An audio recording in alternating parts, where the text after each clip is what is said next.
Halo, selamat malam pemirsa. Mahkamah Konstitusi ini mengabulkan sebagian gugatan yang berkaitan dengan UU ITE. MK ini memutuskan bahwa pasal yang kemudian berkaitan dengan pencemaran kehormatan terhadap pemerintah, institusi, kelompok masyarakat, dan juga korporasi ini tidak berlaku. MK menyatakan bahwa hanya individu yang kemudian bisa memberikan ataupun membuat pelaporan dugaan pencemaran nama baik pemirsa, dan tentunya bagaimana kemudian nanti bila ada institusi ataupun pemerintah dan juga korporasi yang harus berhadapan dengan kasus pencemaran nama baik. Kemana kemudian mereka harus mengadu? Itulah menjadi pembahasan kita di Apa Kabar Indonesia malam hari ini.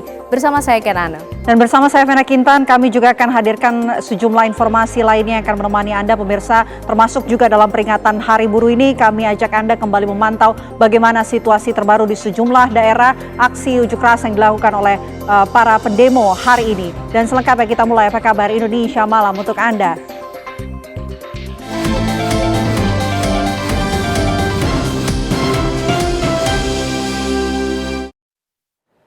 Ya pemirsa, kami bawa Anda untuk melihat bagaimana situasi dan kondisi terkini di sejumlah titik tentunya berkaitan dengan peringatan Hari Buruh, di mana dilangsungkan juga penyampaian aspirasi dari kelompok buruh di sejumlah wilayah seperti di Jakarta dan juga Semarang, yang ini cukup menjadi perhatian karena pada saat ini masih berlangsung di sejumlah titik pengamanan ataupun juga penertiban yang dilakukan oleh pihak kepolisian terhadap kelompok buruh yang coba untuk menyampaikan aspirasinya. Gambar yang kami hadirkan untuk Anda pemirsa, ini adalah kondisi yang ada di Jakarta dan juga Semarang, Jawa Tengah.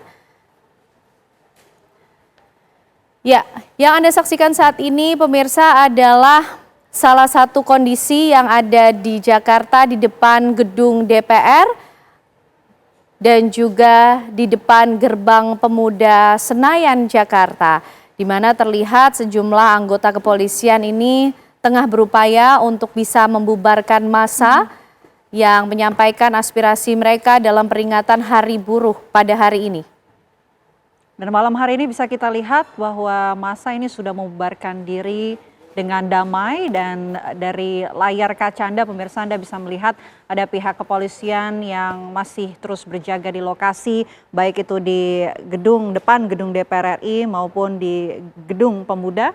Ini terus melakukan pengamanan dan mencoba untuk membubarkan massa karena kondisi ini sudah malam hari ya, semakin gelap tentunya. Tapi kalau kita lihat depan gedung DPR RI Jakarta ini kondisinya sudah lengang. Lalu lintas juga sudah lancar, kendaraan ini sudah bisa melintas kembali. Tapi berbeda di Senayan Jakarta, tepatnya di kawasan Pemuda, ini nampaknya masih terus dilakukan pengamanan oleh tim kepolisian untuk memastikan bahwa para pengunjuk rasa ini sudah membubarkan diri dengan damai. Ya, peringatan Hari Buruh Internasional tentunya berlangsung di sejumlah titik pemirsa, tidak hanya di Jakarta, tapi juga ada titik lain seperti di Jawa Tengah, di kota Semarang yang berlangsung tepatnya di depan kantor Gubernur Jawa Tengah.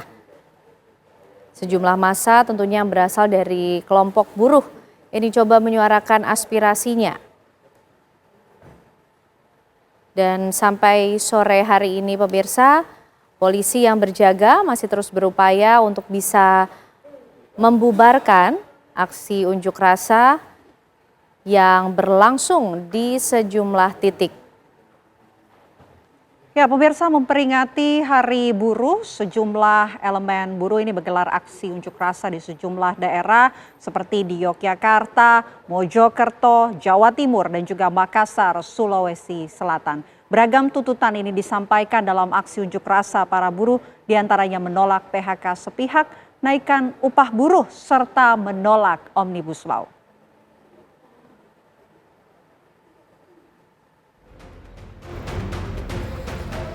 Memperingati Hari Buruh, sejumlah elemen massa buruh di Yogyakarta memadati sejumlah titik di kota Yogyakarta. Aksi dimulai dari Tugu Palputih menuju kawasan Abu Bakar Ali, Jalan Malioboro, Gedung Agung Istana Negara Yogyakarta, dan berakhir di kawasan titik 0 km. Aksi Hari Buruh diikuti sejumlah elemen massa seperti Majelis Pekerja Buruh Indonesia, Serikat Buruh Kerakyatan, Buruh Perempuan Bekerja, hingga mahasiswa. Berbagai tuntutan yang disampaikan diantaranya menolak PHK sepihak, menaikkan upah buruh, serta menolak Omnibus Law. Massa juga akan mengawal revisi Undang-Undang Ketenagakerjaan. Sementara itu di Kabupaten Mojokerto, Jawa Timur, ribuan buruh bergerak menuju kantor Gubernur Jawa Timur di Surabaya. Aksi buruh ini dilepas langsung oleh Bupati Mojokerto di pintu masuk kawasan industri Ngoro Persada, Mojokerto. Buruh yang berasal dari Serikat FSPMI membawa 5 tuntutan yang harus disepakati oleh Gubernur Jawa Timur. 5 tuntutan tersebut bentuk Satgas PHK antisipasi adanya PHK massal akibat dampak ekonomi global dan kebijakan politik Donald Trump. Lindungi buruh dalam Undang-Undang Ketenagakerjaan, sahkan jaminan pesangon, jadikan pajak yang berkeadilan di tengah-tengah kondisi ekonomi terpuruk, dan tetapkan afirmasi anak buruh untuk masuk sekolah negeri sebesar 10%.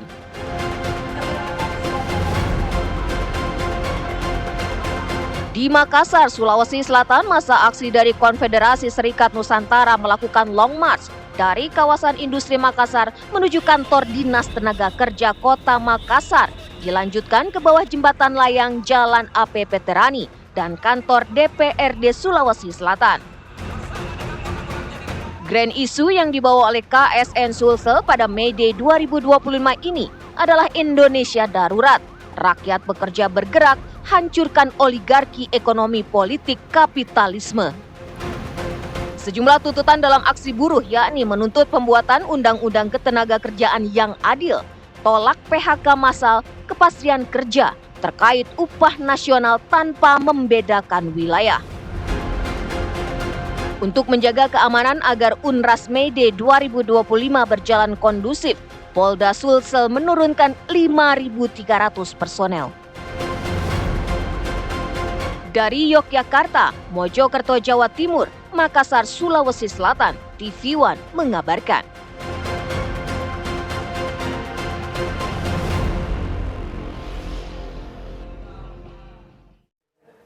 Presiden Prabowo Subianto menghadiri langsung peringatan Hari Buruh Internasional di Silang Monas, Jakarta. Momen ini jadi bersejarah karena selang 60 tahun Prabowo jadi Presiden kedua RI yang hadir pada Hari Buruh.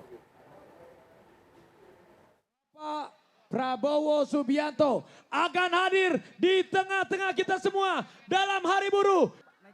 Dan inilah momen yang dinanti-nantikan. Presiden Republik Indonesia naik ke atas panggung. Presiden Prabowo Subianto mendatangi acara Hari Buruh Internasional di Silang Monas, Jakarta pada pukul 10 waktu Indonesia Barat. Kehadiran Prabowo disambut antusias dan teriakan nama Prabowo berulang kali oleh seluruh peserta yang hadir. Dari sisi atas panggung, pimpinan Konfederasi Buruh hadir.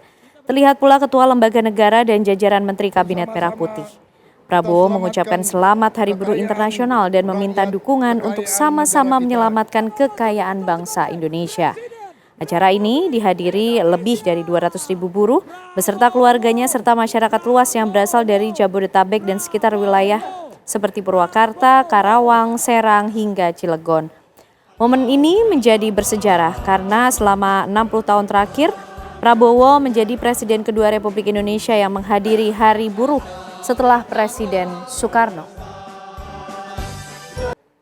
Selamat Hari Buruh Internasional.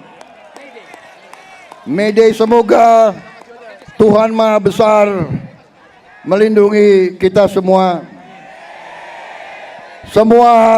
Semoga kita bekerja terus bersama-sama. Saya minta dukunganmu. Saya minta bantuanmu. Bersama-sama kita selamatkan kekayaan rakyat, kekayaan negara kita.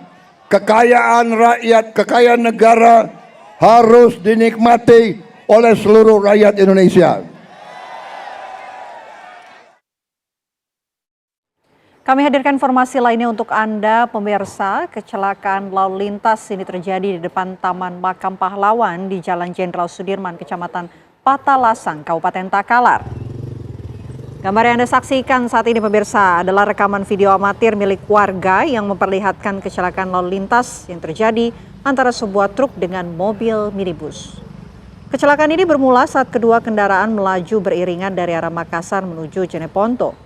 Kemudian truk yang berada di depan langsung membanting setir setelah seorang pengendara sepeda motor dari arah berlawanan memutar arah secara mendadak. Akibatnya truk itu pun menabrak tiang telepon dan pohon di trotoar lalu terbalik dan menimpa mobil minibus yang mencoba menyalip dari belakang. Akibat kecelakaan tersebut, bagian depan kedua mobil ini mengalami kerusakan parah dan kedua pengemudi mobil ini dilarikan ke Rumah Sakit Takalar karena mengalami luka ringan.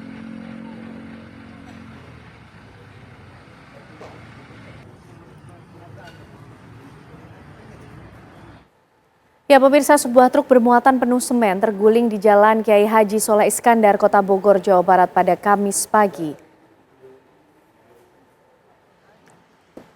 Saat truk terguling, muatan semen pun berceceran di jalan, sedangkan badan truk menghalangi jalan raya. Polisi pun langsung mengevakuasi truk yang diduga hilang kendali lantaran sang sopir kurang berhati-hati. Tidak ada korban jiwa, namun lalu lintas sempat tersendat karena separuh jalan tertutup truk dan semen yang tumpah.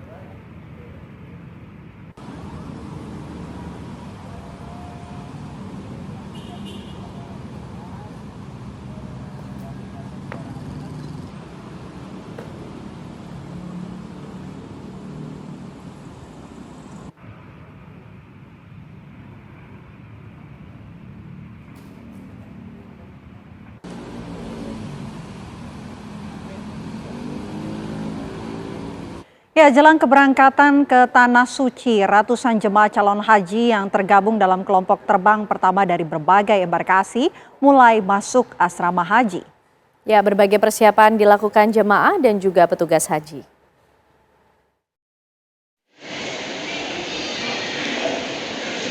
Musim haji tahun 2025 sudah di depan mata. Rencananya pada Jumat sejumlah embarkasi akan mulai memberangkatkan kelompok terbang kloter pertama jemaah haji dari tanah air. Seperti di Kota Padang Sidempuan yang memberangkatkan 360 orang calon jemaah haji kloter pertama embarkasi Medan dari Masjid Agung Al-Abror, Kota Padang Sidempuan, Sumatera Utara pada Kamis pagi. Seluruh calon jemaah haji akan menginap 1 malam di asrama haji embarkasi Medan dan akan berangkat ke Tanah Suci Jumat malam. Jemaah haji Kota Padang Sidempuan terdiri dari 354 calon jemaah haji dengan usia 18 hingga 81 tahun dan 6 orang petugas haji yang akan mendampingi dan membantu jemaah haji selama di Tanah Suci. Salah satu jemaah yang berangkat adalah Wali Kota Padang Sidempuan, Letnan Dalimunte. Pemerintah Kota Padang Sidempuan akan memberangkatkan kembali calon jemaah haji pada 15 Mei mendatang yang masuk dalam kloter 13 embarkasi Medan.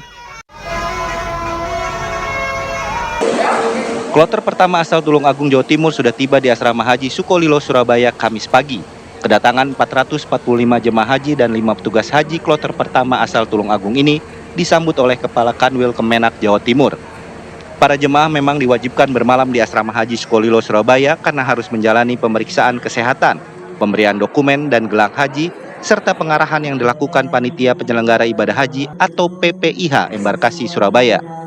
Selain dari Tulung Agung, jemaah kloter kedua dan kloter ketiga asal Kediri juga sudah sesuai dan lengkap secara administrasi. Berdasarkan jadwal, seluruh jemaah kloter pertama embarkasi Surabaya akan berangkat pada Jumat dini hari dan dilepas Gubernur Jawa Timur, Khofifah Indar Parawansa.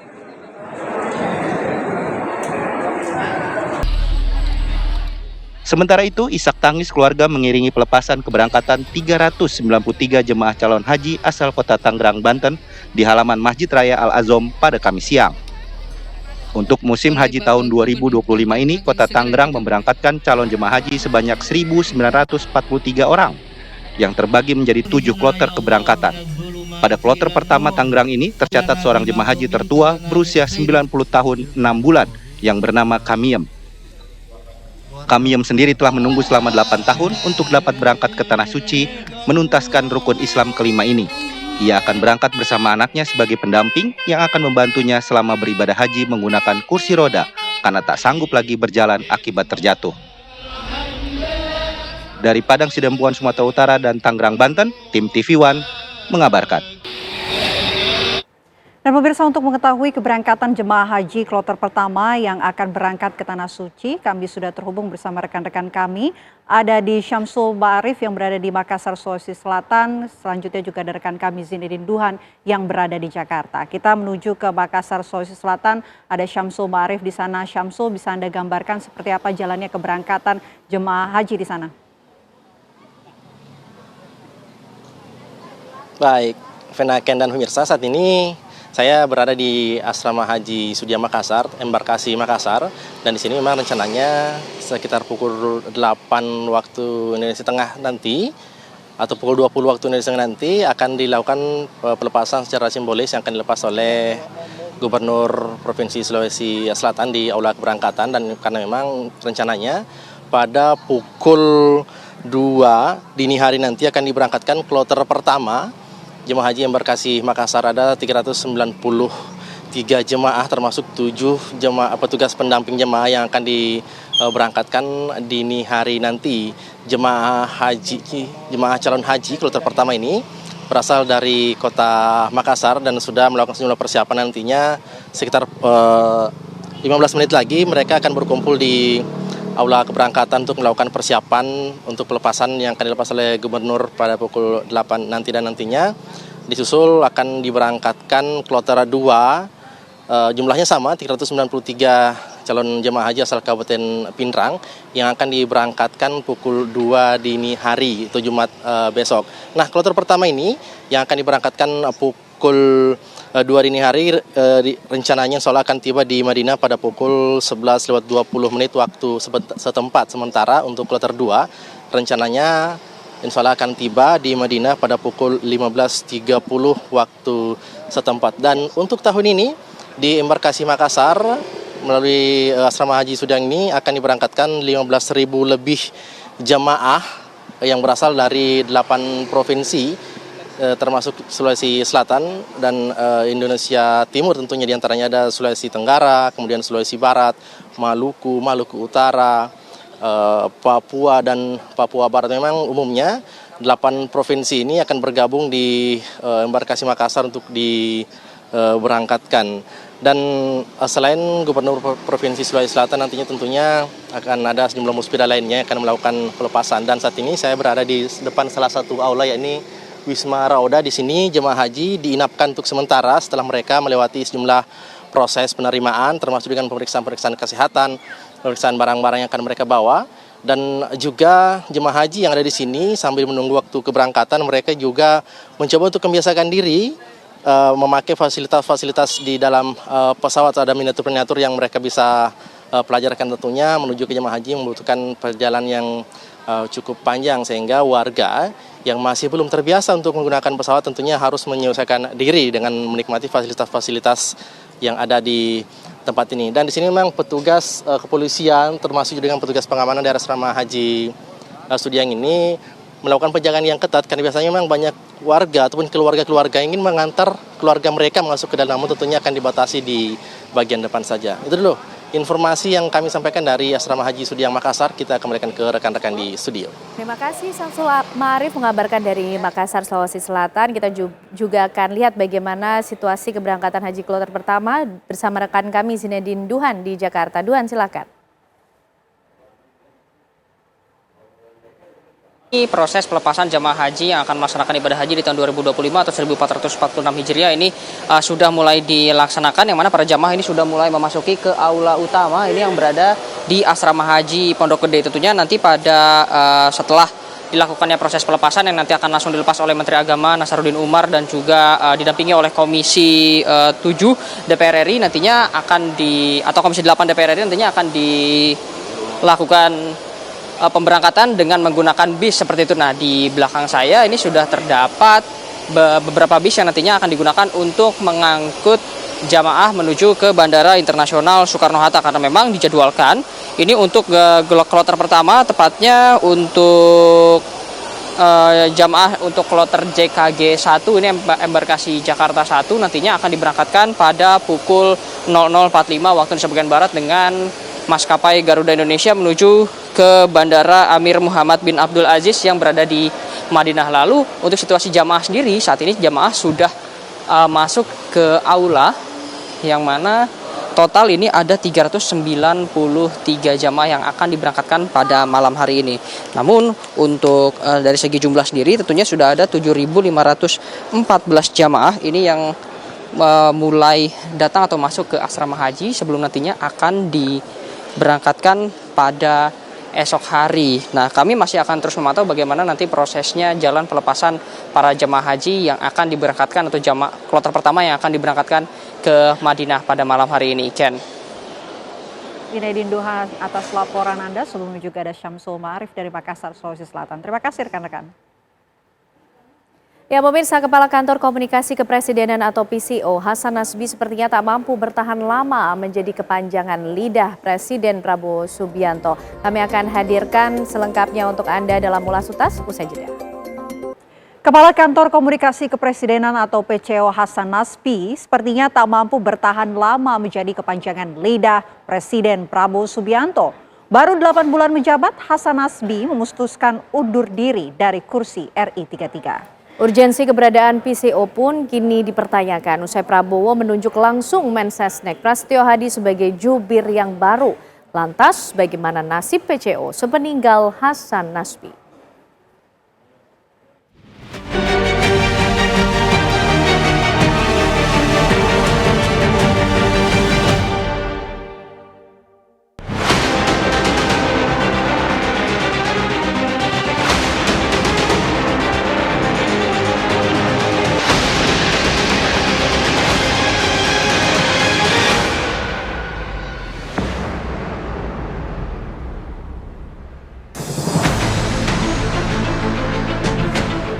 Kepala Kantor Kepresidenan Hasan Nasbi sedang menjadi buah bibir. Di tengah rintik kritik menghujani, konsultan politik pendiri Cyrus Network itu memilih undur diri dari empuknya kursi istana. Hasan Nasbi rupanya tak mampu bertahan lama menjadi kepanjangan lidah Presiden Prabowo Subianto. Dirinya mengaku ada persoalan yang sudah di luar batas kemampuannya. Kesimpulan saya sudah sangat matang bahwa sudah saatnya menepi keluar lapangan dan duduk di kursi penonton, memberikan kesempatan kepada figur yang lebih baik untuk menggantikan posisi bermain di lapangan. Jadi ini bukan keputusan yang tiba-tiba dan bukan keputusan yang emosional. Ini rasanya adalah jalan terbaik yang dipikirkan dalam suasana yang amat tenang dan demi kebaikan komunikasi pemerintah di masa yang akan datang. Sudah akses ke presiden sulitnya setengah mati mungkin ya, karena tidak ada komunikasi dan tidak bisa mengikuti gerak langkahnya tadi itu, sehingga kehilangan apa yang diharapkan oleh presiden. Sementara mungkin orang dekatnya yang 1 kali 24 jam di sana itu juga tidak memberikan pasokan informasi-informasi yang cukup untuk bisa diterjemahkan gitu oleh para juru bicara istana tadi itu kepada publik. Lah ini jadi double akhirnya gitu masalahnya. Hasan Nasbi menjabat sebagai Kepala Kantor Komunikasi Presiden di akhir periode Presiden ke-7 Joko Widodo 19 Agustus 2024 lalu. Setelah resmi menjabat, RI 1 Prabowo Subianto tetap mempercayai Hasan Nasbi sebagai orang nomor 1 komunikasi istana. Namun, berposisi sebagai penjaga gawang istana, Hasan Nasbi justru acap blunder. Selama sekitar 8 bulan memimpin PCO, beragam kontroversi justru keluar dari lisannya.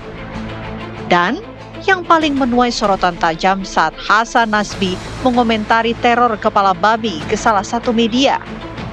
Presiden Prabowo Subianto angkat bicara. Ia mengaku ucapan yang dilontarkan oleh anak buahnya itu keliru. Benar, itu ucapan yang menurut saya teledor, itu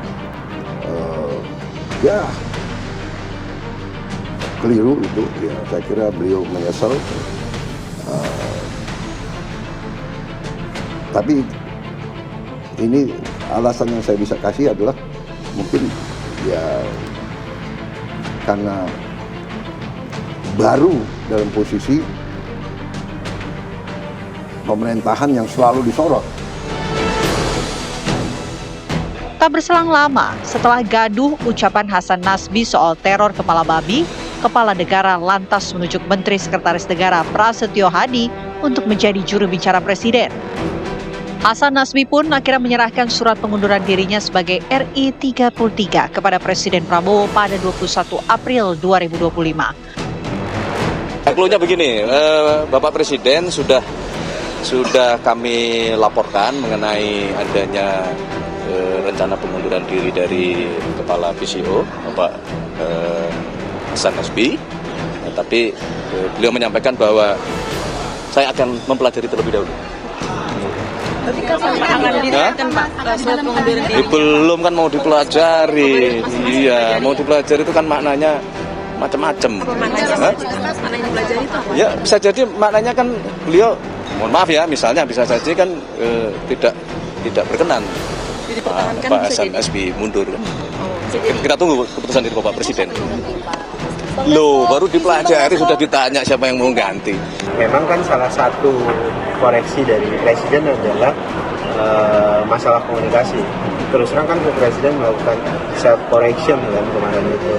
Jadi yang jelas saya yakin Presiden akan menentukan kebijakan terbaru terkait dengan pola komunikasi. Bahkan kemarin kan ketika kami dipanggil, memang semua anggota kabinet harus menyampaikan komunikasi yang baik kepada publik. Lantas ada apa di balik pengunduran diri Hasan Nasbi? Bagaimana semestinya seorang juru bicara Presiden membangun komunikasi kepada publik? Tidak mungkin ada ungkapan kekecewaan dari Presiden, evaluasi yang dilakukan kalau mereka benar-benar perform, ya. Jadi terlepas bagaimana kompetensi mereka, jumlah mereka yang banyak, kemudian lembaganya yang begitu kuat, tapi nyatanya Presiden mengatakan ada masalah komunikasi. Artinya apa? Artinya PCO, kantor kepresidenan, harus kita katakan underperform setidak-tidaknya menurut penilaian Presiden. Dan kalau Presiden sudah mengatakan itu, ya sudah, menurut saya tidak bisa diteruskan. Artinya apa? Kepercayaan sudah tidak ada, gitu ya. Luntur setidak-tidaknya. Dan artinya Presiden kecewa dengan itu. Ini kan teori komunikasi pada dasarnya. Kita mau menyampaikan pesan. Pesan itu disampaikan melalui media. Lalu kemudian sampai kepada publik. Komunikasi menjadi sempurna ketika makna dari pesan yang disampaikan diterima oleh publik sama maknanya. Sama maknanya. Kalau pesan yang disampaikan maknanya A, diterima publik B, berarti ada persoalan di dalam proses komunikasi tersebut. Kini, urgensi keberadaan PCO sebagai penyambung lidah Presiden Prabowo dipertanyakan. Di tengah sengkarut komunikasi istana lantaran adanya tumpang tindih fungsi juru bicara Presiden. Ada yang menggugat, ada pula yang meminta dibubarkan. Sekarang yang bersangkutan mundur. Akan kemana ini gitu ya? Kopadis gitu, PCO. Setelah mundurnya Hasan Nasbi. Nah, ini tentu menjadi pertanyaan tersendiri. Menurut saya mungkin ketika itu sudah diambil alih gitu ya, atau sudah diserahkan ke Menteri Sekretariat Negara, apalagi tentu ini lebih otentik dan sebagainya, mungkin ya akhirnya relevansi, signifikansi, dan urgensi dari PCO itu diadakan. Diakui tak mudah memikul tanggung jawab sebagai garda depan komunikasi istana, sebab tindak tanduk dan setiap kata yang terucap mewakili sikap kepala negara.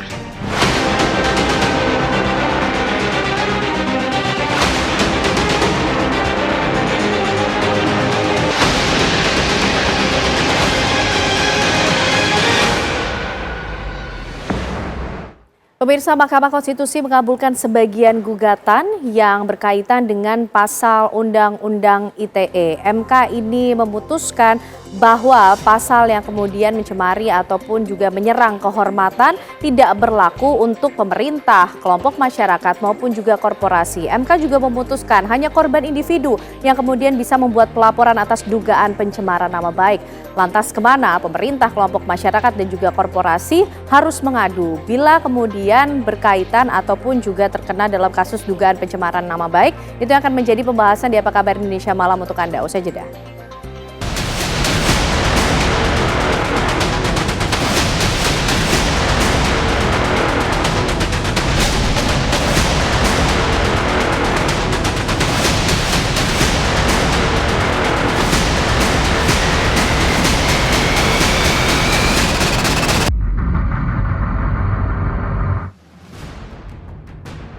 Mahkamah Konstitusi MK mengabulkan sebagian gugatan terkait Undang-Undang Informasi dan Transaksi Elektronik UU ITE.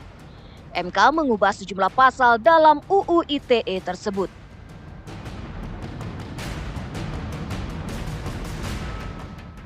Mahkamah Konstitusi MK memutuskan pasal menyerang kehormatan dalam Undang-Undang ITE tidak berlaku untuk pemerintah, kelompok masyarakat, hingga korporasi. Dalam sidang perkara nomor 105 PUU 22/2024, MK menyatakan yang dimaksud frasa orang lain dalam pasal 27A Yunto pasal 45 ayat 4 Undang-Undang nomor 1 tahun 2024 itu adalah individu atau perseorangan. MK menyatakan hanya korban individu yang dapat membuat laporan dugaan pencemaran nama baik sebagaimana diatur dalam Undang-Undang ITE. MK mengabulkan sebagian gugatan sejumlah pasal Undang-Undang ITE. Putusan tersebut dibacakan hari Selasa 29 April 2025. Dalam pertimbangan hukum yang dibacakan Hakim Konstitusi Arief Hidayat, turut disebutkan dasar kritik dalam kaitan dengan pasal 27A Undang-Undang Nomor 1 Tahun 2024 merupakan bentuk pengawasan dan koreksi juga saran terhadap hal yang berkaitan dengan kepentingan masyarakat.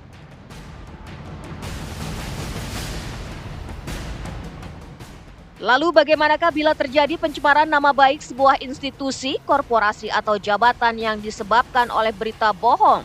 Dan harus kemanakah mereka mengadu?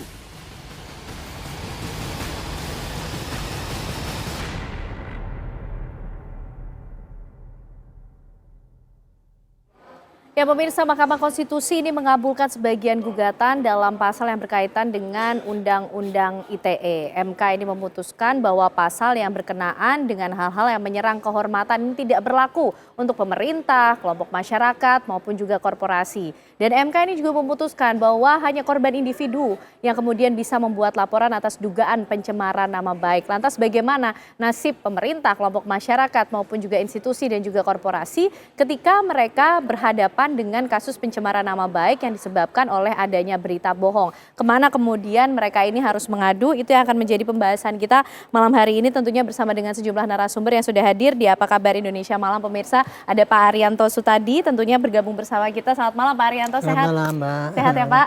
Terima kasih sudah bergabung dan juga bergabung melalui sambungan Zoom. Ada pegiat media sosial dari Drone Emprit, ada Mas Ismail Fahmi. Selamat malam Mas Fahmi. Selamat malam, Mbak Ketana. Dan juga bergabung bersama kita tentunya ada Mas Heri Firmansyah, pengamat hukum pidana. Mas Heri, apa kabar? Alhamdulillah sehat. Semoga Mbak Ken dan juga Pak Arya dan Mas Fahmi sehat semua ya. Assalamualaikum warahmatullahi wabarakatuh. Baik. Pak Arianto, ini kemudian dalam putusan MK menyebut bahwa pemerintah termasuk juga penegak hukum ya, polisi dulu Pak Arianto juga pernah berada di dalam kepolisian, ini harus mengikuti dan menjalankan menindaklanjuti apa yang menjadi putusan MK. Tapi Pak Arianto melihat putusan MK ini seperti apa? Iya, prinsipnya kalau putusan MK karena mengikat binding dan kemudian tidak bisa dibantah ya. Untuk putusan ini saya lihat ya, bagi saya sebagai penegak hukum itu melegakan ya. Karena di satu sisi itu juga bisa memberikan koreksi kepada pasal-pasal yang sering dipakai kriminalisasi, istilahnya kan seperti itu ya. Ada gitu potensi ya. kriminalisasi. Ya, potensi kriminalisasi. Padahal kalau MK dalam hal ini kan keputusannya menurut saya secara sangat rasional, yaitu mengenai misalkan penghinaan tadi ya, penghinaan kalau kepada institusi itu ya mestinya nggak bisa masuk dalam itu, tetapi kalau pada pribadi, individu itu bisa berlaku kan gitu kan. Karena kalau penghinaan kepada institusi ataupun korporasi ya, kadang-kadang misalkan kita komplain nih, dilayani di rumah sakit dengan kayak gini, kita masukkan ke itu, langsung dikomplain sebagai itu penghinaan. Itu kan nggak fair kan, jadi kan itu menyampaikan kenyataan, kritik, tapi dianggap kita ujaran kebencian, pencemaran itu, ya, kayak itu. Itu kan yang terjadi dulu di mana, di rumah sakit mana tuh yang ada sejumlah kasus tentunya. Jadi intinya rakyat kecil tidak punya kesempatan untuk memberikan kritik dengan digunakannya undang-undang itu. Itu untuk yang pencemaran nama.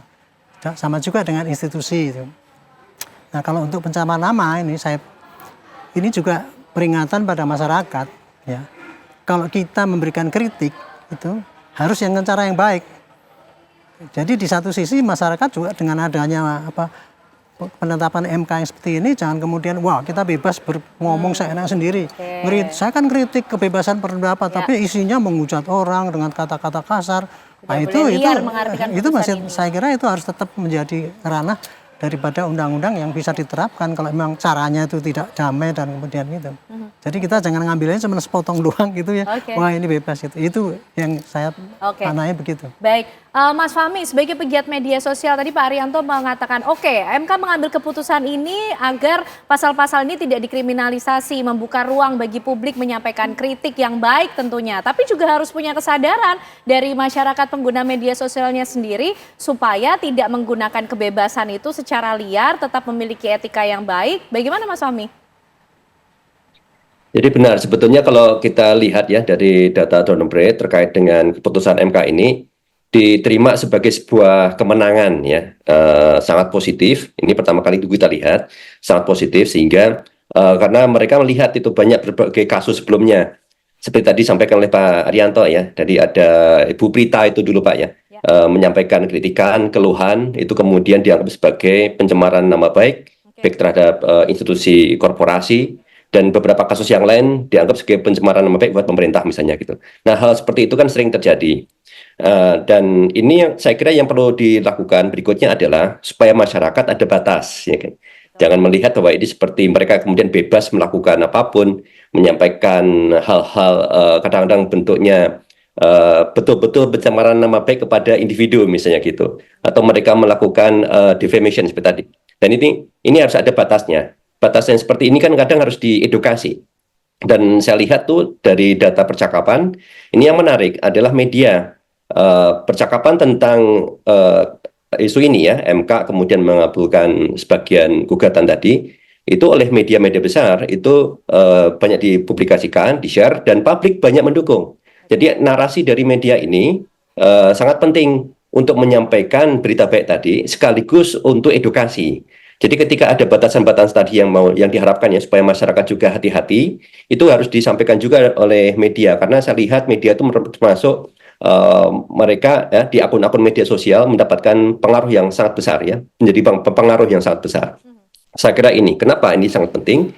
Karena ada juga di dalam percakapan netizen itu ada kesalahpahaman ya. Pertama kesalahpahamannya misalnya dibilang bahwa UU ITE-nya dihapus. Ini kan fatal ya. Tapi nggak banyak, tapi ada yang memandang seperti itu. Kemudian yang kedua salah paham seperti tadi, mereka kemudian merasa bebas untuk melakukan kritikan dan mungkin di sini terlalu bebas. Nah, batasan-batasan ini sangat penting.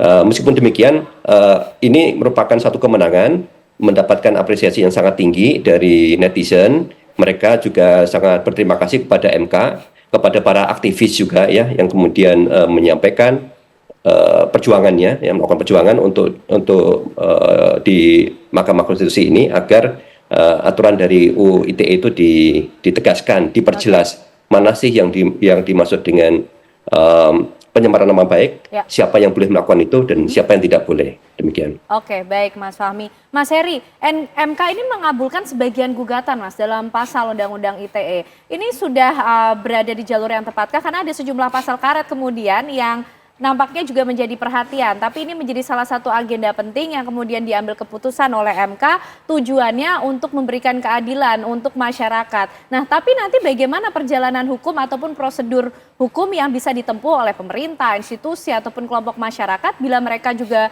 berkenaan dengan kasus-kasus pencemaran nama baik? Ya, sebelumnya tentu kita mengapresiasi apa yang sudah diputuskan oleh Mahkamah Konstitusi ya, bahwa ini adalah angin segar bagi kebebasan berpendapat di negara yang kita cintai bersama, Republik Indonesia tentunya. Dan dalam hal ini tentunya ada pertimbangan-pertimbangan hukum yang dilakukan oleh Yang Mulia Majelis Hakim di Mahkamah Konstitusi terhadap persoalan yang senyatanya ada dalam masyarakat secara dinamika, ada perkembangan teknologi informasi yang begitu deras, itu nggak mungkin bisa dihambat begitu ya. Tapi di sisi lain ada pertanggungjawaban hukum yang harus diperhatikan, yang harus berimbang. Maka dalam hal ini tentu ada kesetaraan yang perlu didengungkan oleh Mahkamah Konstitusi, bahwa di sisi lain ada kebebasan berpendapat, tapi di sisi yang lain juga ada pertanggungjawaban hukum yang melekat kepada seseorang tadi, sehingga masyarakat juga dalam memberikan kritik sarannya dianggap bisa memegang katakanlah prinsip pertanggungjawaban tadi ya, secara bertanggung jawab tadi. Dalam konteks yang lain sebenarnya kan pasal ini berkaitan dengan nama baik seseorang. Nama baik itu kan melekat langsung kepada pribadi. Maka tentunya logikanya tidak mungkin bisa diberikan kepada orang lain untuk katakanlah memperjuangkannya begitu. Maka ini sudah langkah yang tepat untuk memahami bahwa nama baik itu melekat pada individu seseorang, bukan pada institusi. Dan kalau kita kembali kepada kesetaraan tadi, menjadi tidak setara dia dalam kacamata hukum kalau ada pribadi yang mereport sesuatu, menyampaikan kemerdekaannya untuk berpendapat, kemudian dilaporkan oleh institusi. Padahal mungkin saja dalam satu institusi tadi ada oknumnya yang perlu diberikan informasi maupun perbaikan langkah-langkah korektif selanjutnya. Dan ini saya rasa adalah ruang publik untuk melakukan hal itu. Yang jadi permasalahan ke depan juga adalah bagaimana ketika orang yang menyampaikan pendapat tadi, yang mengkritik tadi, seakan-akan harus punya data yang valid. Nah ini kan juga jadi persoalan yang biasa nanti di ranah hukum, karena nggak semua masyarakat sipil jadi penyidik begitu. Bahkan seorang penyidik pun belum tentu bisa tahu betul apa yang menjadi alat bukti dalam suatu hal yang ingin dia katakanlah, ingin dia kritik. Ibaratnya susah banget, kritik aja harus pakai alat bukti dan lain sebagainya. Saya rasa ini juga putusan MK ini perlu ada penegasan kembali begitu ya. Jadi tidak setengah hati, tidak hanya sekedar angin segar semata, tapi juga memberikan ruang kepastian hukum yang jelas begitu, bahwa pemerintah dalam hal ini lembaga negara manapun nggak bisa menggunakan pasal pencemaran nama baik tadi dalam konteks dia sebagai institusi. Tapi dalam konteks dia sebagai pribadi, dia menanggalkan atributnya sebagai pemerintah misalnya, atau organ negara, ya silahkan saja, karena yang dilindungi adalah, katanya dalam bahasa hukum itu adalah setiap orang. Maka setiap individu punya hak hukum untuk kemudian memperjuangkan nama baiknya tadi ketika dicemarkan, mungkin ketika difitnah gitu. Oke, baik, menarik nih Mas Heri, mungkin juga menjadi bahan pertanyaan kita selanjutnya dalam diskusi ini. Bagaimana kemudian batasan yang harus dibahas berikutnya ketika bicara mengenai substansi kritik tersebut? Tadi disampaikan Mas Heri harus ada alat bukti kah kemudian nanti hal-hal atau kasus-kasus yang berkaitan dengan pencemaran nama baik. Bagaimana kemudian bila ada berita bohong yang disampaikan kemudian mencemarkan nama baik dari institusi, korporasi, pemerintah maupun kelompok masyarakat? Langkah hukum apa yang kemudian bisa ditempuh atau mungkin individu sebagai bagian dari konstitusi itu bisa melakukan langkah hukum seperti apa? Itu yang akan kita bahas selanjutnya pemirsa di Apa Kabar Indonesia Malam Usai Jeda. Ya, sebelum melanjutkan dialog kita pemirsa, kami akan ajak Anda untuk melihat sejenak putusan MK terkait perubahan Undang-Undang ITE berkaitan dengan pencemaran nama baik yang dibacakan oleh Arif Hidayat, Hakim Konstitusi. Ini menurut Mahkamah, agar tidak terjadi kesewenang-wenangan aparat penegak hukum dalam menerapkan frasa orang lain, pasal 27A Undang-Undang 1 2024, maka penting bagi Mahkamah untuk menegaskan bahwa yang dimaksud frasa orang lain adalah individu atau perseorangan. Oleh karena itu, dikecualikan dari ketentuan pasal 27A Undang-Undang Nomor 1 2024 apabila yang menjadi korban pencemaran nama baik bukan individu atau perseorangan, melainkan lembaga pemerintah, sekelompok orang dengan identitas spesifik atau tertentu, institusi korporasi, profesi, atau jabatan. Baik, itu tadi kira-kira putusan yang dibacakan oleh Hakim Konstitusi yang berkaitan dengan gugatan atau terkabulnya sebagian gugatan dalam pasal Undang-Undang ITE. Tadi pembahasan kita terakhir Pak Arianto, kemudian bagaimana kita melakukan atau melihat batasan mengenai kritik yang kemudian bila ini pencemaran nama baik terhadap institusi, korporasi, pemerintah, dan bagaimana pula pihak-pihak ini mungkin mengambil langkah hukum. Iya. Kritik itu kan penyampaian gagasan ya. Itu hak dilindungi oleh Undang-Undang Dasar. Sehingga kritik itu tidak boleh dilarang kan gitu kan. Tetapi kalau kritik itu dibebaskan dengan cara yang alasannya kritik, tapi isinya itu adalah menghina orang, kemudian menciptakan berita bohong, sehingga timbul orang pada ketakutan pada mereka di lapangan jadi berantem dan sebagainya itu kan, itu jadi itu bedanya kritik dengan itu tadi yang disebutkan sebagai ujaran kebencian ataupun pencemaran nama baik atau penghinaan dan sebagainya itu. Di situ letaknya cara menyampaikan pendapat itu. Sepanjang pendapat itu disampaikan secara baik dan tidak menimbulkan keonaran fisik ya, tapi bukan hanya keonaran di digital itu patut dibatasi dengan undang-undang bahwa itu kritik yang sebegitu itu tidak boleh. Oke. Ya, yang setahu saya menciptakan keonaran di ruang fisik, tidak hanya di ruang digital. Kalau ruang digital onar itu dibatasi, itu nanti seandainya ada orang adu ilmu ya, ilmuwan itu mengatakan begini, oh enggak dibantah dengan ini, itu kan kegaduhan di digital. Masuk kayak gitu dipidana sih kan? Tapi kalau kegaduhan di ruang digital itu menimbulkan kegaduhan di lapangan, nah itu baru bisa dikatakan bahwa itu ujarannya kebencian itu bisa terbukti menimbulkan kerusuhan kan yang nyata gitu.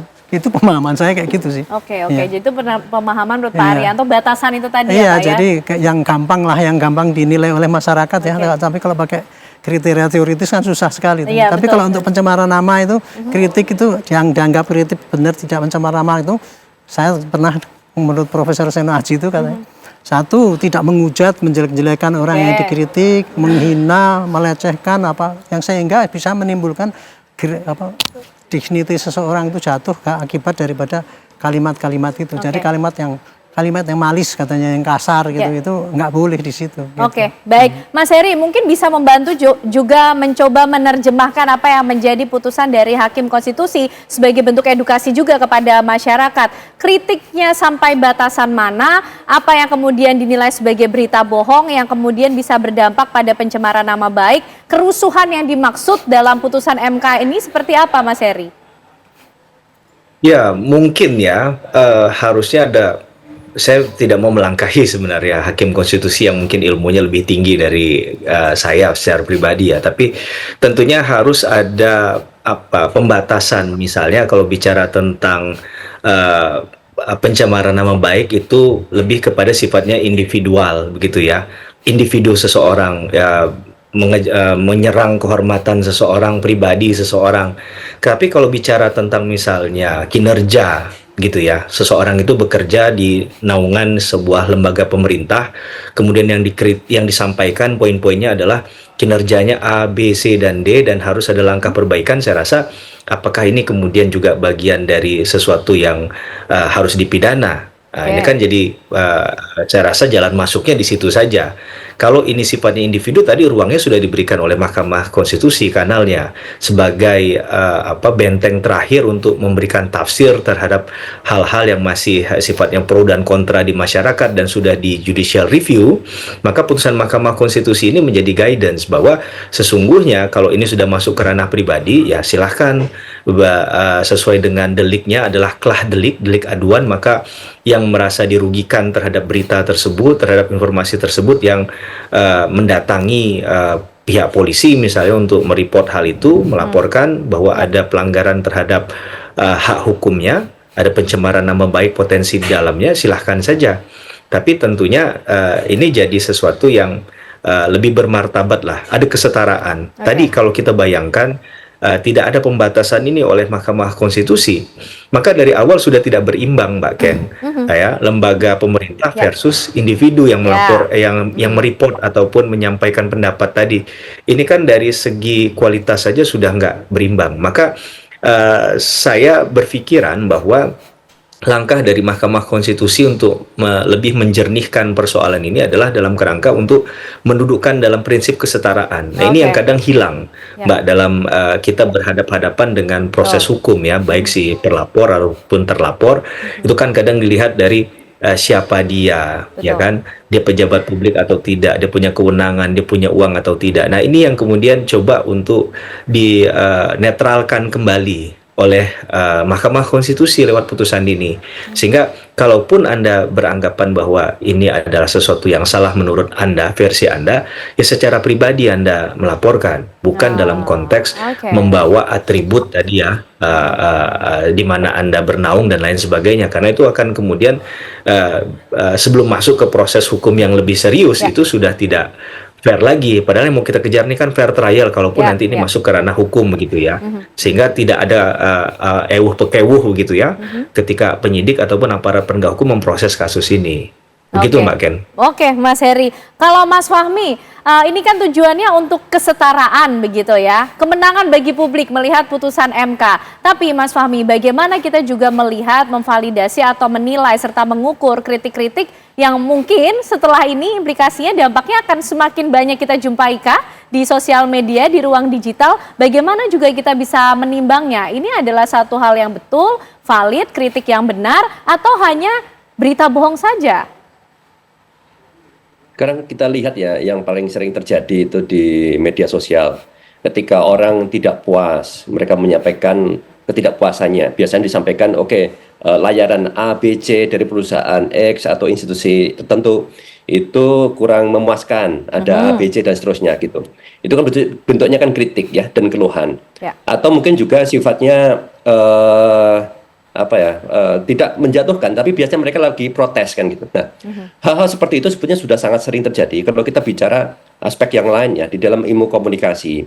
Dalam ilmu komunikasi, ketika ada hal yang negatif, itu apa yang bisa kita lakukan? Pertama, ketika ada informasi negatif, kan langsung diklarifikasi.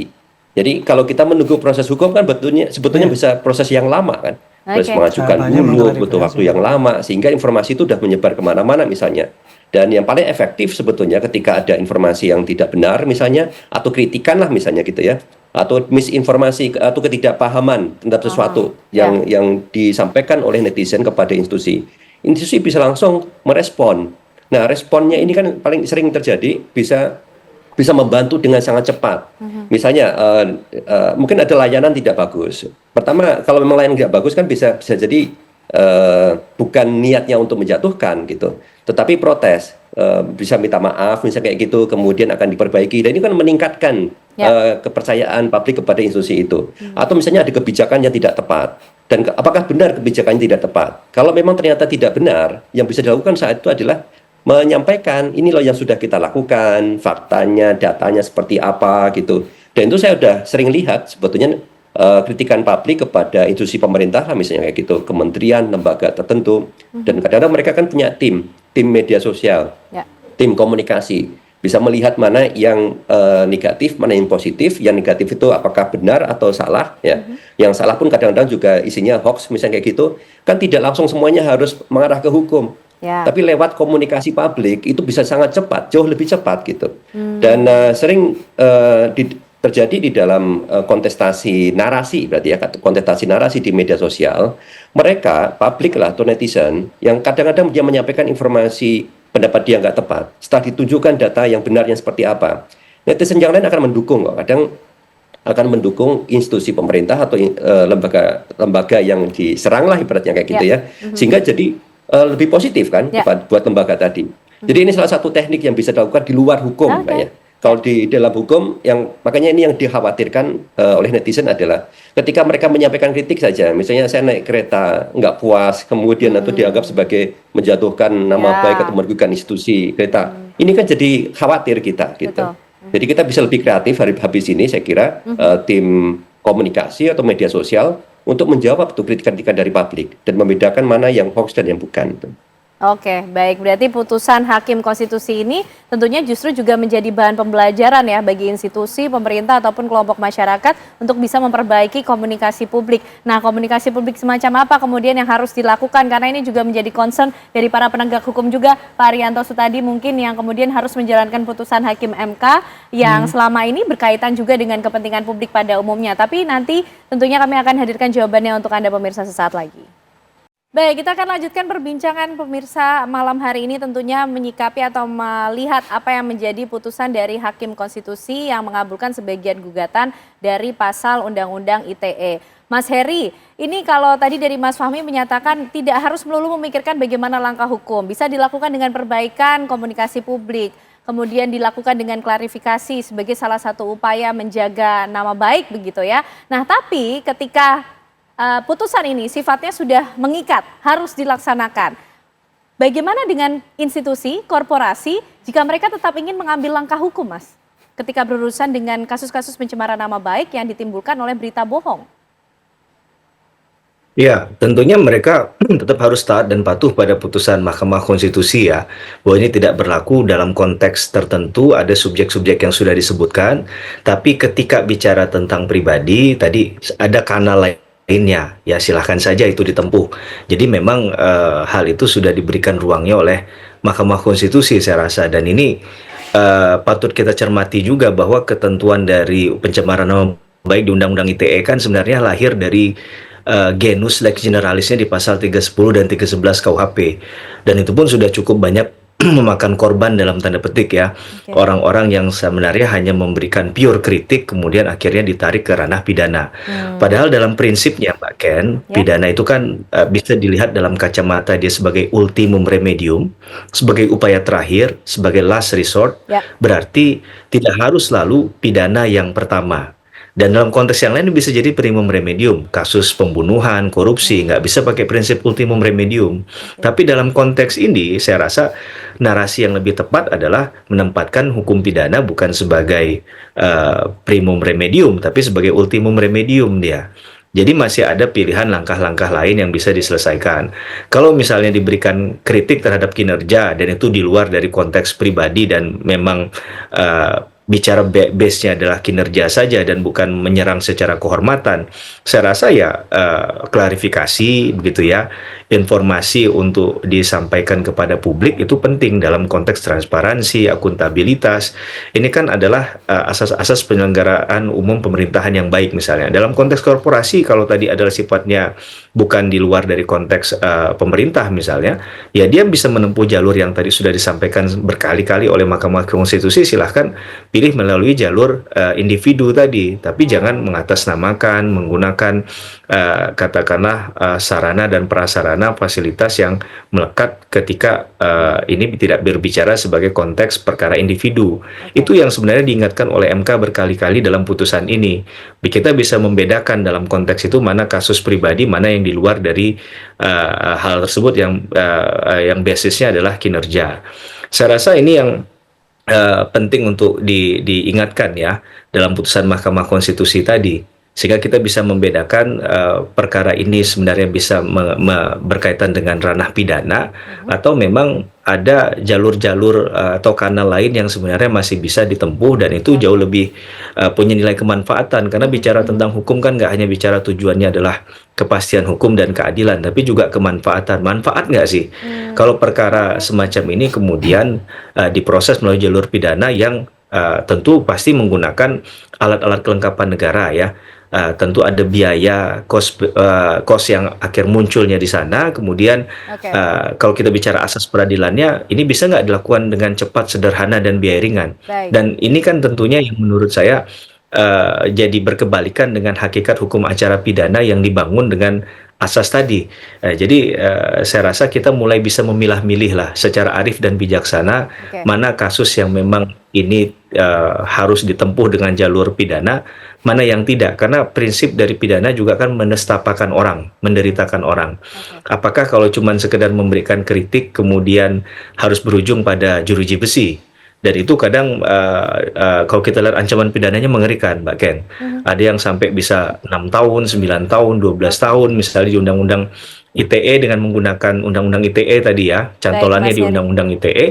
Itu menurut saya orang itu sudah bisa layak untuk dikenai penahanan. Dan tentunya ini kan upaya paksa yang melanggar hak asasi manusia, potensi sangat besar. Baik, Begitu, Mbak. Mas Heri. Ya, Pak Arianto, tidak hanya soal kepastian hukum tapi kemanfaatan. Kalau tadi Pak Arianto juga sampaikan, apa yang kemudian bisa kita ambil sebagai hikmah dari putusan Hakim Konstitusi ini? Hikmahnya itu banyak ini. Satu ya, hikmahnya ini memberikan penyadaran kepada aparat hukum bahwa mulai sekarang kalau menangani kasus pencemaran itu tidak bisa dilayani kalau pencemaran itu dituduhkan pada institusi. Ya.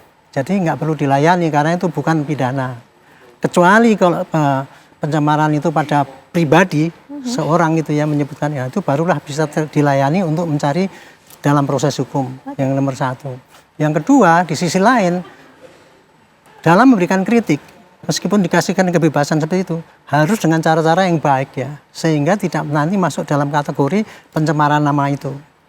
Gitu. Dan yang ketiga ini yang menurut saya paling bagus ya, dengan adanya peluang seperti ini ya, orang memberikan kritik bebas tidak takut, apalagi kritik pada institusi. Ya.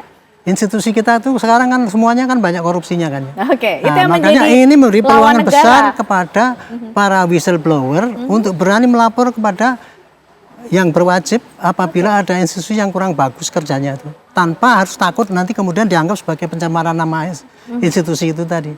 Saya kira secara simpel saya dari keputusan MK itu hikmahnya untuk masyarakat semuanya itu menerima itu ya.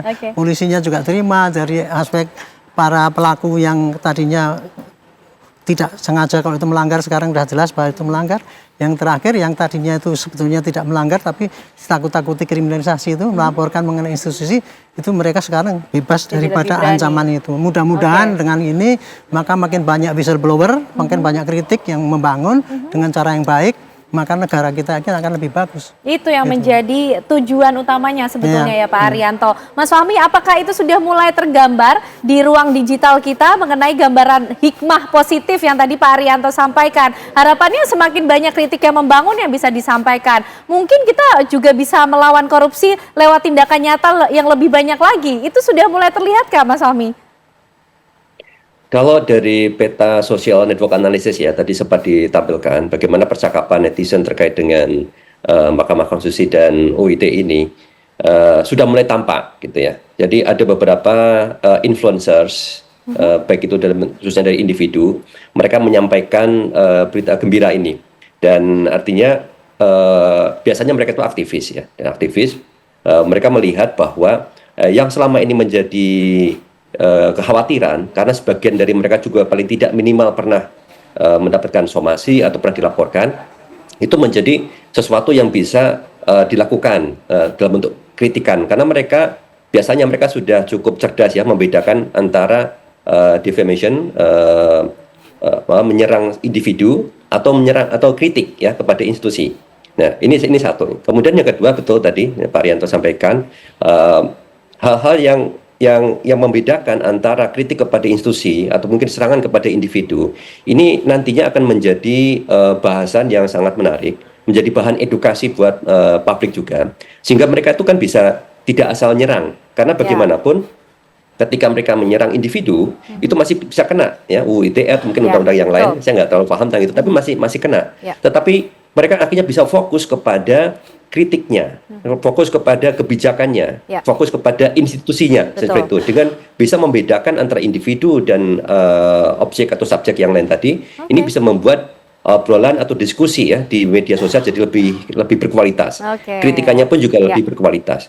Tapi ini menurut saya kira penting, tetap ada namanya literasi digital dilakukan oleh Polri untuk membedakan tadi ya, supaya publik tahu mana yang bisa masih kena atau tidak, oleh Kominfo juga, dan saya kira juga pada institusi masing-masing mereka bisa membantu meningkatkan citra mereka ya, dengan menunjukkan ini loh kebijakan kita udah bagus, ini loh ada yang salah dari kritik Anda, kita sudah sampaikan yang benar seperti apa, oke, Misalnya kalau kritik Anda benar misalnya, kami terima dan kemudian kita akan perbaiki. Jadi tanpa menggunakan jalur hukum, banyak jalur-jalur yang lain yang bisa dipakai untuk meningkatkan kualitas dari institusi tadi. Oke, nampaknya begitu banyak pembelajaran yang bisa kita ambil dari putusan Hakim Konstitusi. Kita lihat nanti bagaimana implikasi dari putusan ini. Tentunya mudah-mudahan harapannya semakin banyak kritik yang membangun, tujuannya untuk negara Indonesia yang lebih baik tentunya. Terima kasih Pak Arianto Sutadi, terima kasih Mas Fahmi, terima kasih Mas Heri. Malam hari ini sudah bergabung bersama kami di Apa Kabar Indonesia Malam. Usai jeda pemirsa, tentu kami masih akan menghadirkan informasi lainnya, termasuk informasi dari pemerintah Kabupaten Purwakarta yang resmi bekerja sama dengan Yon Armet 9, Resimen Armet 1 untuk melakukan pembinaan karakter pelajar SMP yang terindikasi bermasalah. Sesaat lagi informasi selengkapnya. Terima kasih Anda masih menyaksikan Apa Kabar Indonesia Malam pemirsa. Pemerintah Kabupaten Purwakarta resmi bekerja sama dengan Yon Armet 9, Resimen Armet 1 untuk melakukan pembinaan karakter pelajar SMP yang terindikasi bermasalah. Pada gelombang pertama ini sebanyak 40 pelajar mengikuti pembinaan dan akan digembleng TNI selama 14 hari mulai Kamis siang tadi. Para siswa yang menjadi peserta ini sebelumnya dilepas oleh Bupati Purwakarta untuk kemudian menjalani tes kesehatan dan psikologi saat tiba di markas Resimen Armet 1. Menurut Bupati Purwakarta, Saipul Bahri bin Zain, pembinaan ini merupakan bagian dari pendidikan karakter mengingat kondisi pelajar saat ini yang sudah dalam taraf mengkhawatirkan, sehingga Pemkab merasa perlu adanya pembinaan secara khusus sesuai dengan rencana Gubernur Jawa Barat Dedi Mulyadi. Materi pembinaan yang akan diberikan pihak TNI Angkatan Darat ini juga akan dilakukan secara simultan berkolaborasi dengan berbagai unsur. Para peserta akan menjalani pelatihan yang ketat dan disiapkan sejumlah fasilitas baik untuk tidur, makan, dan belajar.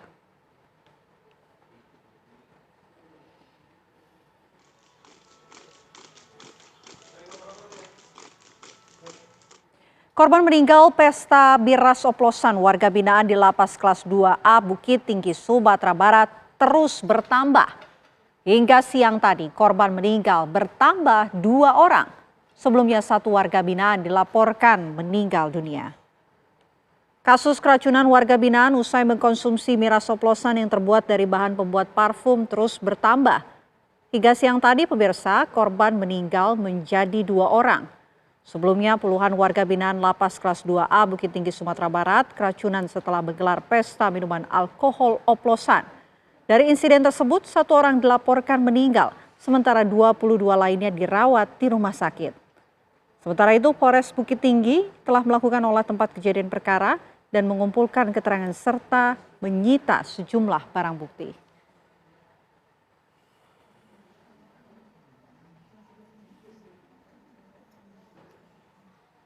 Kita akan mengupdate informasi terbaru pemirsa. Kami sudah terhubung bersama dengan Kasat Reskrim Polres Bukit Tinggi AKP Idris Bakara. Assalamualaikum, selamat malam Pak Kasat.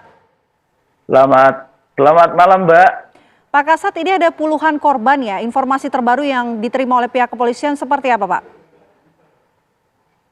Jadi kami menyampaikan untuk jumlah korban sampai saat ini total ada 22. Yang meninggal dunia ada 2 orang.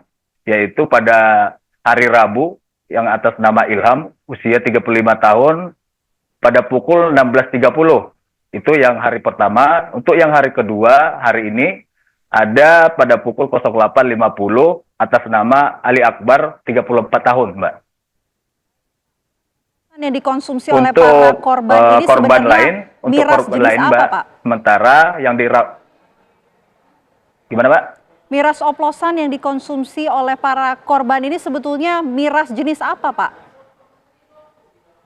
Jadi kami sampaikan sebelumnya bahwa yang dikonsumsi oleh korban ini bukan miras, Mbak. Jadi ini ada bahan baku pembuatan parfum yang digunakan oleh para napi, disalahgunakan oleh beberapa oknum yang memang pada saat kejadian dikonsumsi secara bersama-sama oleh para napi. Jadi bahan baku parfum ini berupa alkohol 70%, dioplos menggunakan minuman saset dan campuran air dan es batu. Dikonsumsi secara bersama-sama oleh para napi. Demikian, Mbak. Apakah sudah didalami Pak, dari mana para napi ini mendapatkan bahan-bahan tersebut? Berdasarkan penyelidikan kita di TKP, memang kita berhasil mengamankan barang bukti berupa 4 botol alkohol pelarut parfum bermerek Blend, 1 botol minuman merek Homebase, 1 buah mug plastik warna orange yang digunakan untuk mencampur alkohol dan minuman saset tersebut, dan 13 biang parfum. Jadi memang di lapas sendiri memang ada kegiatan seperti kreativitas para lapas, para napi untuk membuat parfum, Mbak. Oke. Nah, parfum tersebut apakah juga sudah diinformasikan bahwa sebetulnya tidak boleh dikonsumsi begitu? Jadi kalau untuk penggunaan alkohol yang jadi bahan baku parfum tersebut tidak pernah ada sosialisasi bisa dikonsumsi apa tidak. Jadi para napi tidak mengetahui apakah alkohol tersebut bisa dikonsumsi apa tidak, demikian Mbak. Oke, Pak, kami ingin tahu juga ini bagaimana kemudian napi-napi ini bisa menggelar pesta miras begitu, apakah tidak ada pengawasan di dalam tahanan? Sampai saat ini berdasarkan keterangan yang kita ambil dari beberapa petugas sipir yang ada di lapas, kita sudah memeriksa sebanyak 6 saksi, Mbak. Ada dari 4 petugas sipir yang ada di lapas dan 2 narapidana lainnya yang memang mengetahui kejadian tersebut, bahwa pada saat pengoplosan atau pembuatan minuman tersebut, mereka mengoplos alkohol tersebut di dalam ruangan tertutup, di dalam sel. Jadi dapat dikatakan di luar pengawasan dari para sipir, Mbak. Ini kali pertama terjadi atau sebelumnya juga sempat terjadi, Pak, hal serupa? Jadi kalau keterangan dari korban yang kita mintai keterangan, ini baru pertama kali. Baru pertama kali terjadi. Oke. Lalu bagaimana dengan kondisi dari para napi yang saat ini juga masih dalam perawatan? Informasi terakhir ini bagaimana kondisinya, Pak? Untuk kondisi napi terakhir, memang dari total 22 orang korban, yang meninggal 2 orang, 9 orang masih dirawat di rumah sakit, dan 11 orang sudah dikembalikan ke lapas. Untuk yang 9 orang yang masih dirawat di rumah sakit ini, 3 orang masih kritis, Mbak. Baik. Terima kasih HKP Idris Bakara selaku Kasat Reskrim Polres Bukit Tinggi atas informasinya. Terima kasih juga atas kehadirannya di Apa Kabar Indonesia Malam. Selamat malam, Pak. Baik, kami hadirkan informasi lainnya untuk Anda pemirsa. Tim gabungan personil Polres Tanah Toraja ini menggerebek arena sabung ayam di Lembang Satandung, Kecamatan Saluputi, Kabupaten Tanah Toraja, Provinsi Sulawesi Selatan, yang membuat para penjudi lari tunggang langgang menghindari kejaran polisi. Beginilah detik-detik penggerebekan lokasi judi sabung ayam yang dilakukan oleh tim Satreskrim Polres Tanah Toraja. Para pelaku judi sabung ayam langsung kocar-kacir menghindari penyergapan polisi. Dalam penggerebekan ini, polisi berhasil menangkap 4 orang pelaku judi sabung ayam, berikut barang bukti berupa uang tunai, ayam aduan, dan taji yang diduga kuat digunakan sebagai alat perjudian. Menurut Kapolres Tanah Toraja, AKBP Budi Hermawan, upaya polisi melakukan penggerebekan lokasi sabung ayam ini berkat adanya laporan masyarakat, dan dari hasil penyergapan itu, tim gabungan berhasil menangkap 4 orang pelaku berikut barang bukti.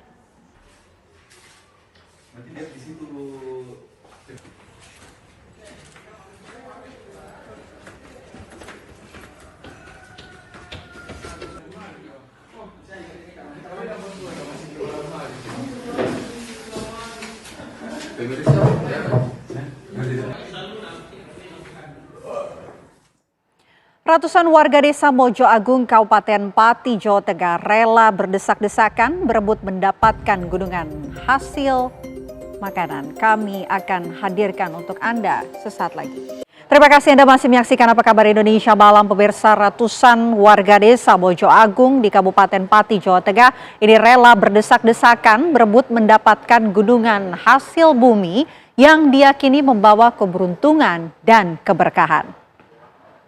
Ratusan warga yang telah mengantri sejak pagi ini langsung berhamburan menuju 9 gunungan hasil bumi yang sedang diarak menuju makam pendiri desa atau Punden Mbah Sukmoyono. Tanpa menghiraukan keselamatan dirinya, ratusan warga laki-laki, perempuan, tuan muda, dan anak-anak ini saling dorong dan berdesak-desakan untuk mendapatkan gunungan yang berisi aneka hasil bumi, buah-buahan, sayuran, dan aneka jajanan. Kurang dari setengah jam, 9 gunungan hasil bumi ini langsung ludes menjadi rebutan warga. Kirap gunungan hasil bumi ini merupakan tradisi sedekah bumi yang digelar setiap tahun di bulan Apit dalam penanggalan Jawa. Tradisi ini digelar sebagai wujud masyarakat dalam mensyukuri rezeki dan kenikmatan yang telah diberikan Tuhan Yang Maha Esa selama 1 tahun.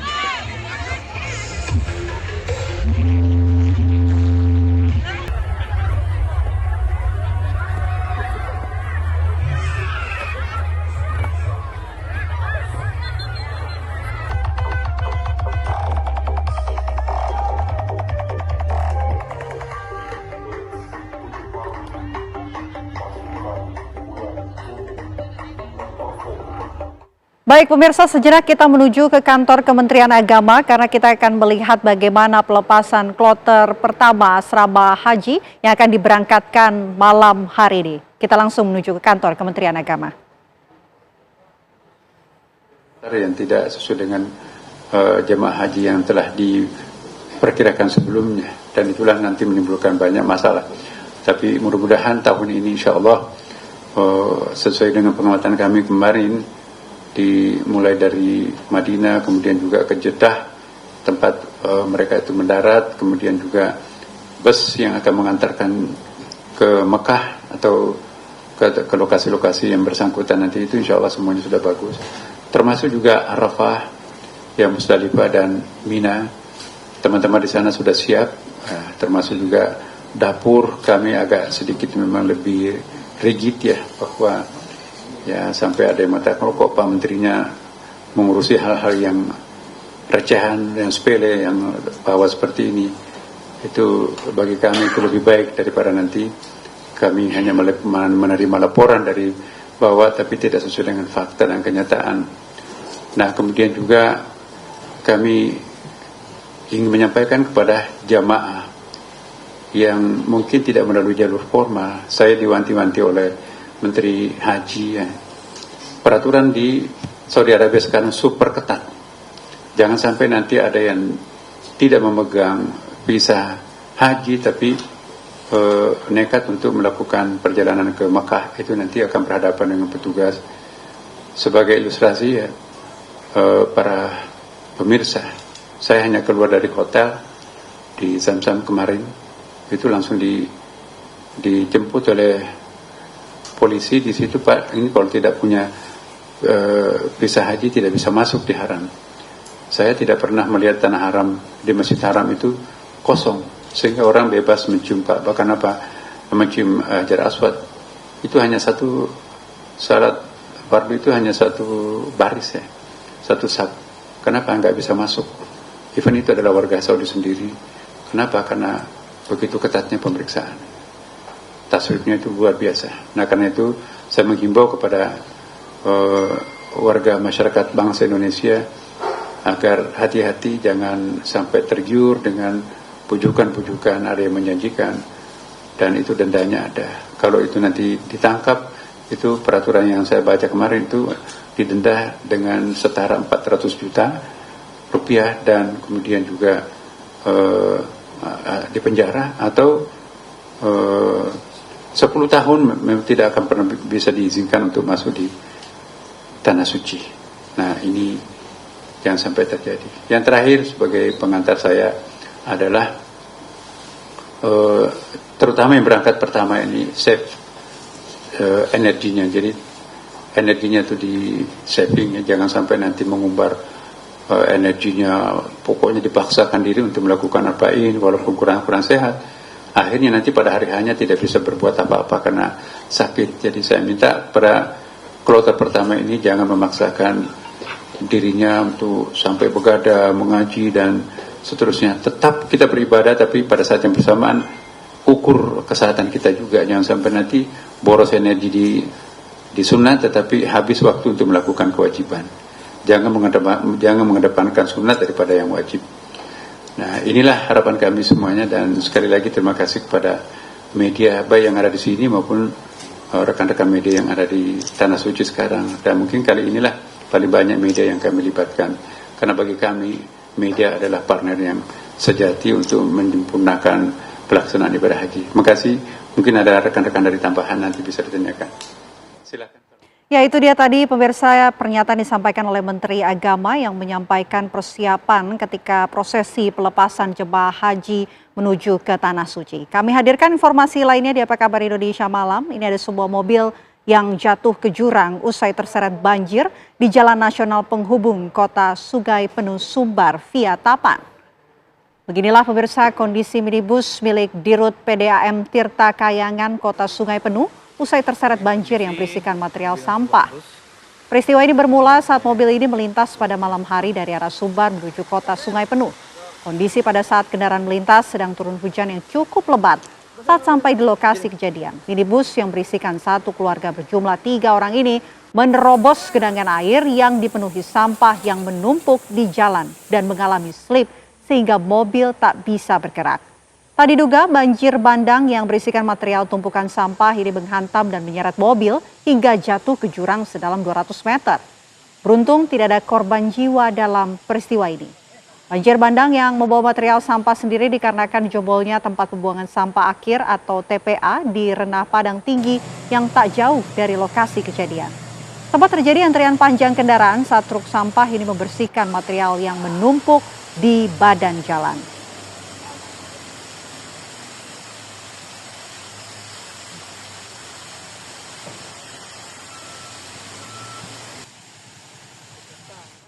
Direktorat Reserse Kriminal Khusus Polda Riau menangkap 4 orang sindikat pemalsu KTP elektronik dan buku nikah di Kabupaten Bengkalis, Riau.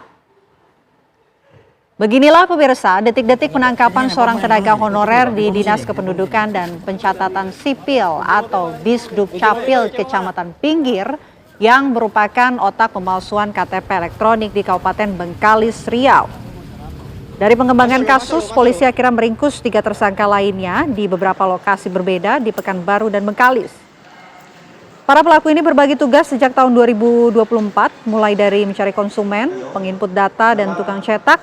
Modusnya, pelaku mencetak belangko iKTP yang telah terisi NIK, sedangkan data lainnya dicetak di lokasi lain.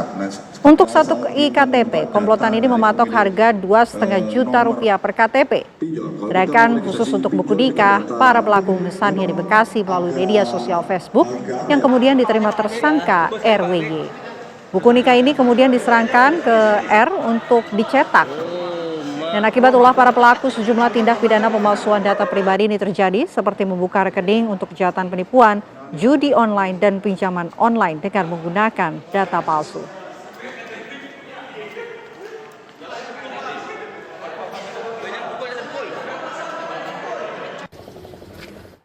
Pemirsa, seorang petani ganja di Kota Padang Sidimpuan, Sumatera Utara ditangkap oleh Satuan Reserse Narkoba Polres Padang Sidimpuan lantaran nekat menanam pohon ganja di pekarangan rumahnya. Inilah detik-detik pada saat tim Opsnal Satres Narkoba Polres Padang Sidimpuan menggerebek sebuah rumah yang diduga dijadikan tempat menanam pohon ganja oleh seorang pria di kawasan Pijor Koling, Kota Padang Sidimpuan, Sumatera Utara. Dari hasil penggerebekan, petugas menemukan 2 batang pohon ganja setinggi 2 meter di pekarangan rumah tersangka. Dari hasil pemeriksaan, pelaku berinisial SS ini telah menanam pohon ganja sejak bulan Januari tahun 2025 lalu dan telah melakukan 1 kali panen pada bulan Maret lalu, dan hasil panen tersebut dijual pelaku kepada pemakai. Pelaku mendapatkan bibit ganja tersebut dari biji ganja yang dibelinya untuk dikonsumsi. Selain menangkap pelaku, petugas juga menyita beberapa barang bukti, diantaranya 2 batang pohon ganja setinggi 2 meter lebih, narkotika jenis ganja sebanyak 4 paket, dan beberapa barang bukti lainnya.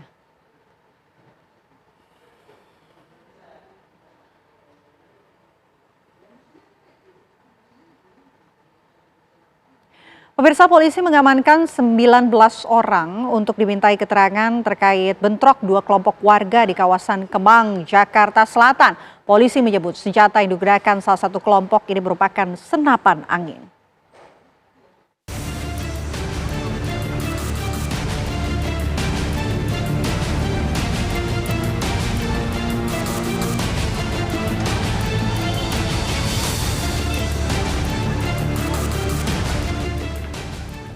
Pada Rabu siang kemarin, dua kelompok warga terlibat bentrok di sekitar wilayah Kemang, Jakarta Selatan. Aksi saling serang antar kelompok ini terekam kamera amatir warga dan sempat membuat arus kendaraan di sekitar lokasi yang sedang ramai menjadi tersendat.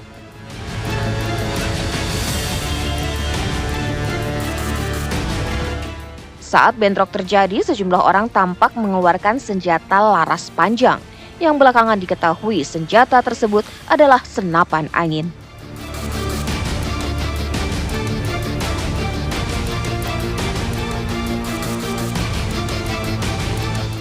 Bentrokan ini diduga terjadi akibat dipicu sengketa lahan antara pihak ahli waris dan pihak yang mengaku sebagai pemilik lahan.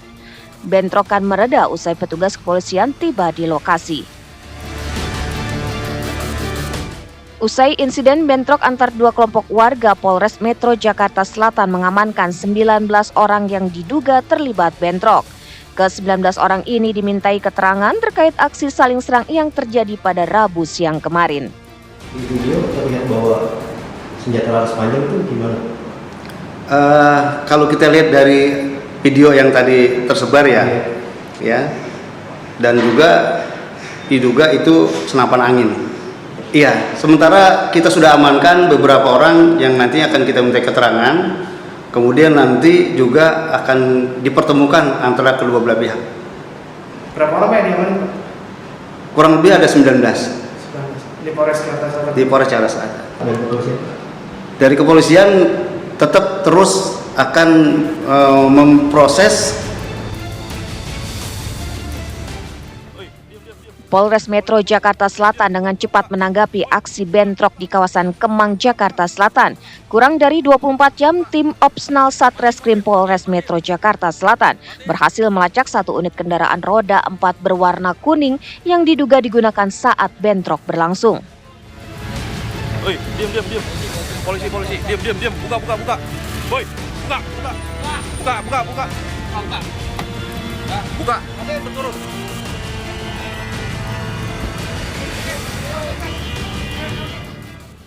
Dari pemeriksaan di lokasi penemuan mobil berwarna kuning di Jalan Kemang Utara G nomor 1, polisi juga mengamankan 4 senapan angin berbagai merek, 3 senjata tajam, 9 handphone sekaligus 1 unit kendaraan roda 4 berwarna kuning. Seluruh barang bukti dibawa ke Polres Metro Jakarta Selatan untuk diperiksa. Penyidik pun hingga kini masih menyelidiki dugaan peran dan identitas para pelaku.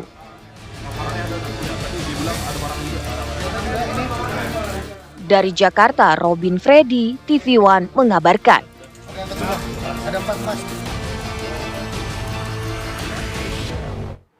Informasi tadi sekaligus menutup perjumpaan kita di Apa Kabar Indonesia Malam. Saya Vena Kintan. Dan saya Kira pamit undur diri, namun sesaat lagi ada dapat menyaksikan program 2 TV bersama dengan Arifan Mulia yang mengangkat tema mengenai kontroversi anak nakal masuk barang TNI. Lagi kata pemirsa, apa kabar malam Pak? Terima kasih. Sampai jumpa.